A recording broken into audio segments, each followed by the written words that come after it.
김기춘 대통령 비서실장이 문건 유출 파문과 관련해서 공식 사과하고 자리에 연연하지 않겠다고 말했습니다. 네, 비선 실세 의혹은 100% 허구라고 거듭 강조했습니다. 이경희 기자입니다.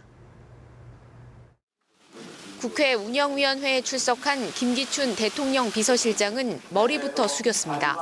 문건 유출 사건으로 인하여 국민 여러분과 위원님들께 심려를 끼쳐서 참으로 송구하게 생각합니다. 앞으로 다시는 그러한 일이 재발하지 않도록 근무 자세와 기강을 철저하게 바로잡도록 하겠습니다. 정윤회 씨는 2004년 이미 대통령 곁을 떠났고 전혀 연락이나 접촉이 없다는 것을 알고 있었다며 보도된 문건 내용은 전부 허위임을 확신한다고 말했습니다. 그랬기 때문에 처음 내용을 보고받았을 때도 확인할 필요성을 느끼지 못했다는 겁니다.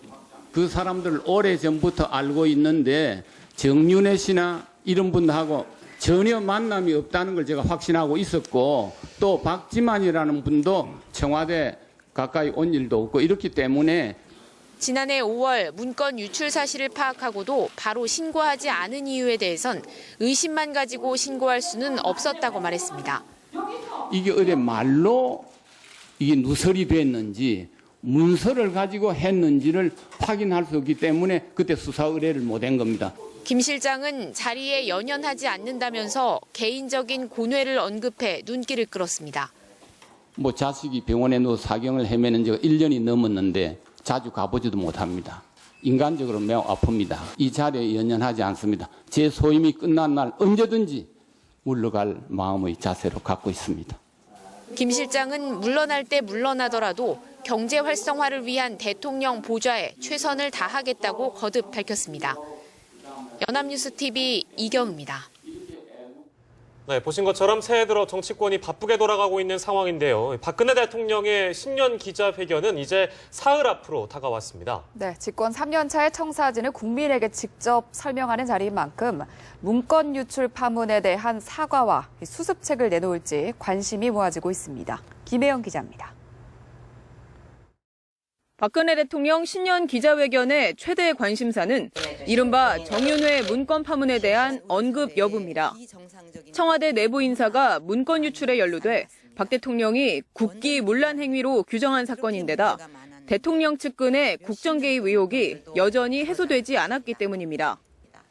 청와대가 검찰 수사 발표 하루 만에 뒤늦게 입장을 밝히면서 청와대발 문건 파문을 반성하는 모습이 없다는 비판도 받은 상황입니다. 따라서 박 대통령이 문건 파문에 대해 사과하고 향후 전국 수습책을 제시할 가능성이 있다는 관측이 청와대 안팎에서 유력하게 제기됩니다. 문제의 문건이 허위로 드러났다 하더라도 사안의 엄중함과 국민 정서를 고려한다면 대국민 사과가 오히려 문건 전국을 털어낼 기회가 될 수 있다는 겁니다.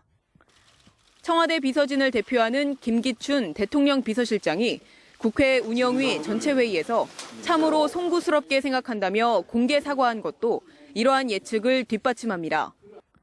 청와대 관계자는 문건 파문에 대한 청와대 대응에 실망하는 시중의 여론을 잘 알고 있다며 박 대통령이 이런 상황을 두루 고려해 국민이 생각하는 상식적인 수준에 맞춰 입장 표명을 할 것으로 생각된다고 말했습니다.